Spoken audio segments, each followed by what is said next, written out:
आज मैं कोई मोटिवेशनल स्पीच देने नहीं आई हूँ, बस अपनी एक छोटी सी बात शेयर करना चाहती हूँ। शायद बहुत सारी लड़कियाँ इससे रिलेट कर पाएंगी। हम लड़कियों की लाइफ में ना बहुत सारी चीज़ें ऐसी होती हैं जिन्हें हम अपने हिसाब से डिसाइड नहीं कर पाते हैं। घर की जिम्मेदारियाँ होती हैं, रिश्ते होते हैं, कभी कोई परेशानी चल रही होती है और धीरे धीरे हम अपने लिए सोचना ही बंद कर देते हैं। हम कहते हैं अभी ये काम हो जाए फिर पढ़ाई करूँगी, अभी घर का माहौल ठीक हो जाए फिर अपने गोल पर ध्यान दूँगी, अभी ये प्रॉब्लम ख़त्म हो जाए फिर कुछ नया शुरू करूँगी, और पता ही नहीं चलता फिर कब महीनों में बदल जाता है। मेरे साथ भी ऐसा ही हुआ है। कुछ दिनों तक मैं अपनी पढ़ाई पर ठीक से ध्यान नहीं दे पाई। शुरुआत में तो मुझे लगा कि कोई बात नहीं, कुछ दिन बाद रूटीन बन जाएगा, लेकिन जब दिन निकलते गए तो धीरे धीरे ना अंदर से अजीब सा एक गिल्ट होने लगा कि मैं वो नहीं कर रही हूँ जो मुझे करना चाहिए। फिर अभी 2-3 दिन पहले से मैंने खुद से एक सवाल किया, मतलब कि अगर मेरी लाइफ में हर चीज़ ठीक होने का इंतज़ार करती रही तो मैं अपने लिए जीना कब शुरू करूँगी। क्योंकि ये सच है कि प्रॉब्लम शायद कभी पूरी तरह ख़त्म नहीं होंगी।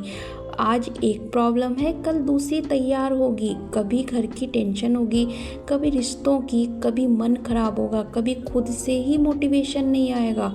लेकिन अगर हर बार इन सब के कारण हम अपने गोल्स छोड़ देंगे तो आखिर में पीछे कौन रहेगा बताइए।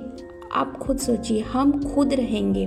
इसलिए मैंने सोचा कि बस मुझे किसी को प्रूव नहीं करना है, मुझे किसी से कम्पीट नहीं करना है, मुझे बस अपने लिए कुछ करना है। चाहे रोज़ बहुत ज़्यादा ना पढ़ पाऊँ, लेकिन जितना पॉसिबल है उतना करूँ। एक ही पेज सही, एक चैप्टर ही सही, आधा घंटा ही सही, लेकिन अपने लिए कुछ तो करूँगी। और मुझे लगता है ये बात सिर्फ पढ़ाई पर लागू नहीं होती।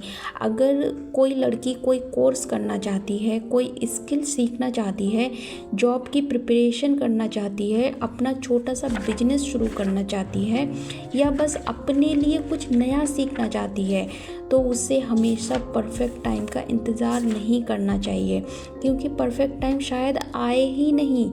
और एक बात, जो दूसरे लोग आपके बारे में क्या सोचेंगे ये आपके कंट्रोल में नहीं है। कोई बोलेगा इससे क्या होगा, कोई बोलेगा इतना पढ़कर भी क्या फ़ायदा, कोई मजाक करेगा, कोई डिस्करेज करेगा, लेकिन आखिर में आपकी लाइफ आपको जीनी है।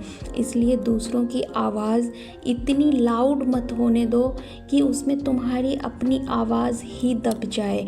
अगर तुम्हारा कोई सपना है, छोटा है या बड़ा है, तो उसके लिए थोड़ा सा टाइम निकालो।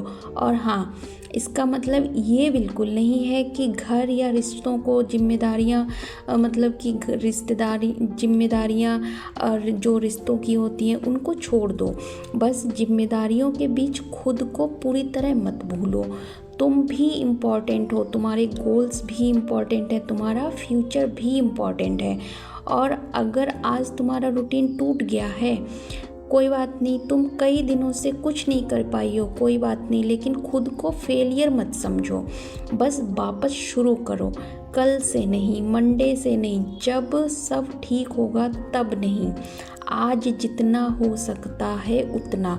क्योंकि शुरुआत छोटी हो सकती है, लेकिन वही छोटी शुरुआत आगे चलकर बहुत बड़ा डिफरेंस बन सकती है। मैं भी अभी परफेक्ट नहीं हूँ, कुछ भी सीख रही हूँ, अपने रूटीन में वापस आने की कोशिश कर रही हूँ और खुद को याद दिला रही हूँ कि मुझे अपने लिए कुछ करना है।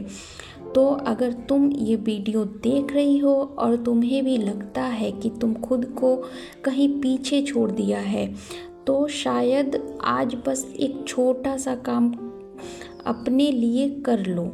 मतलब कि एक पेज पढ़ लो, एक स्किल सीख लो, अपना कोई पेंडिंग काम शुरू कर लो, किसी को दिखाने के लिए नहीं, बस अपने लिए। क्योंकि आखिर में दूसरे लोग तुम्हारी जर्नी का हिस्सा हो सकते हैं, लेकिन तुम्हारी लाइफ की डायरेक्शन तुम्हें खुद चूज़ करनी है। सो खुद के लिए कुछ करो, धीरे करो लेकिन करो, देर से करो लेकिन करो। और अगर बीच में रुक भी जाओ तो वापस शुरू करो, बस खुद को छोड़ना मत। Thank you for watching. अगर थोड़ा भी मेरी बातों से कुछ आपको लगा हो, मतलब मोटिवेट फील हुआ हो, तो प्लीज़ लाइक कमेंट शेयर ज़रूर कर देना और अपनी राय कमेंट में ज़रूर लिखना। Thank you for watching. Bye bye, take care.